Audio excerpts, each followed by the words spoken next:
गुजरात प्रदेश कांग्रेस समिति प्रभारी आदरणीय मुकुलजी वासनिक साहेब, गुजरात प्रदेश कांग्रेस समिति प्रमुख आदरणीय अमित भाई चावड़ा साहेब, गुजरात प्रदेश कांग्रेस समिति तमाम प्रभारी श्रीओ, स्टेज पर विराजमान कांग्रेस पार्टी सौ वरिष्ठ आगेवानो, वडीलो, युवान भाईओ, आप सौ गुजरात खूणे खूणे पधारेला सौ कांग्रेस कार्यकरो, आगेवानो, वडीलो, युवान भाईओ और बहनों, मारी अगाऊ तेजाबी भाषा में अपना कांग्रेस पार्टी तमाम आगेवानोए बात करी है।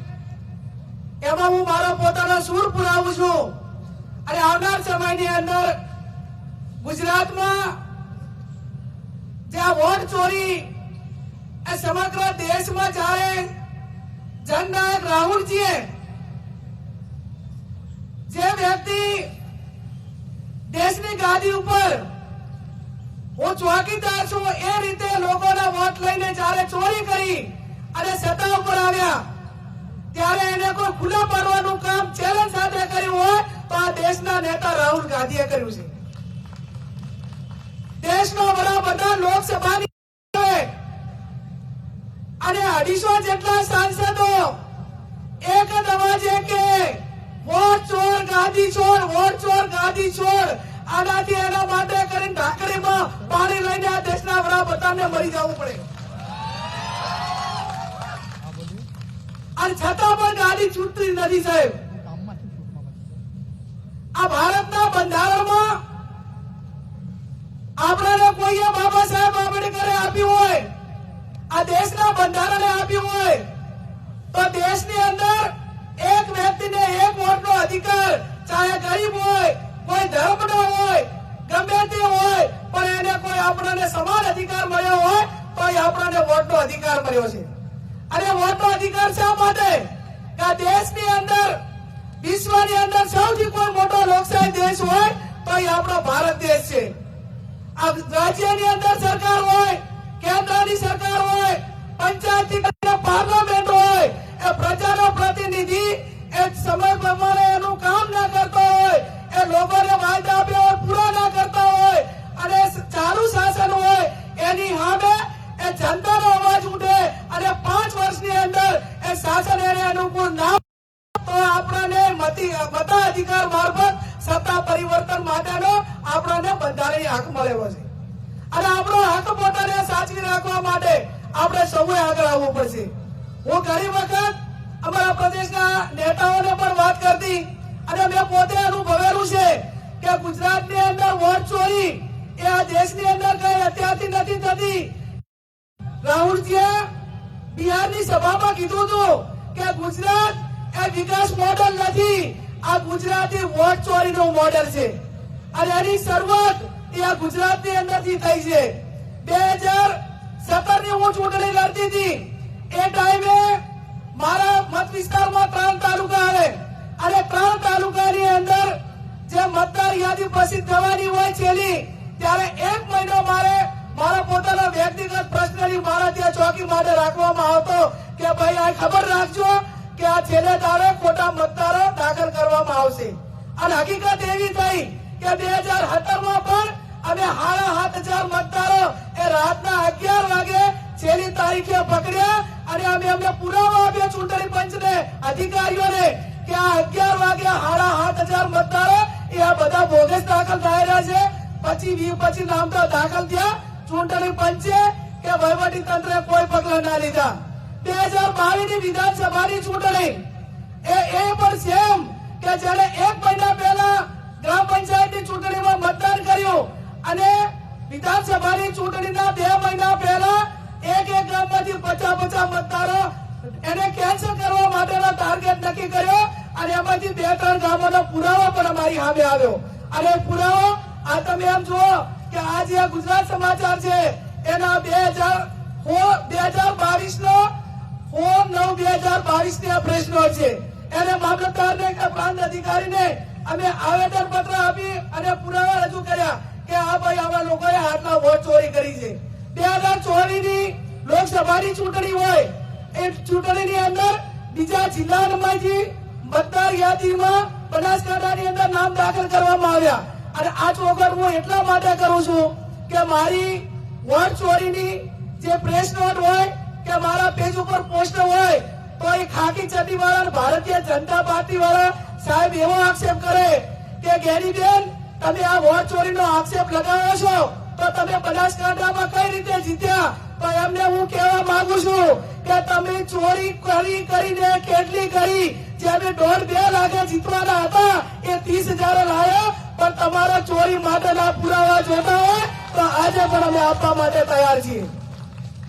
એક બાજુ બિહારની અંદર તમે જોયું છે કે ભારતીય જનતા પાર્ટી એના સાથી પક્ષોની હાલત કેવી થઈ છે. જ્યાં મંત્રીઓ પ્રચાર માટે જાય કે રેલીમાં જાય તો લોકો ત્યાં દોડાવે છે. નોબત અત્યારે બિહારની અંદર આવી છે. ત્યાંના મંત્રીઓ લોકો વચ્ચે જઈ શકતા નથી.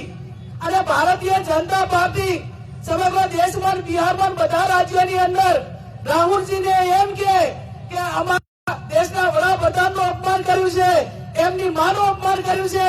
તમે છેલ્લા 10-15-20 વર્ષથી તમે સોનિયાજી માટે અને રાહુલજી માટે કયા શબ્દો વાપરો છો તમને નથી દેખાતું. તમે એમને વખાણ કરો છો અને કોઈ થર્ડ પાર્ટી બોલે અને છતાં એને રાહુલજી ઉપર એટેક કરવામાં આવે છે. આવનાર સમયની અંદર જેમ જિગ્નેશભાઈએ કીધું કે આપણે ગુજરાતની અંદર અનેક સમસ્યાઓ છે, એ સમસ્યાઓ સામે લડવાનું છે.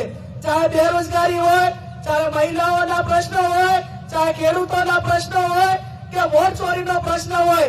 આજે કોંગ્રેસના કાર્યકરને હું અભિનંદન આપું છું, ગુજરાત પ્રદેશ કોંગ્રેસ સમિતિના પ્રમુખ, કે જ્યાં અહીંયા અમને એવી ચોરી પકડી કે જ્યાંના ઉપર 108 કેસીસ દાખલ થયેલો છે. CR પાટીલ જે ગુજરાત પ્રદેશના ભાજપના પ્રમુખ હોય અને સૌથી મોટા બુટલેગરમાં કોઈનું નામ આવે તો CR પાટીલનું આવે.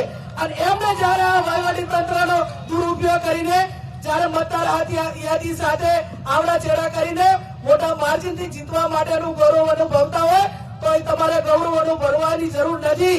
તમે લોકશાહીનું હનન કર્યું છે, લોકશાહીની હત્યા કરી છે, લોકોનો અધિકાર મતાધિકાર છેલવા માટેનો પ્રયત્ન કર્યો છે.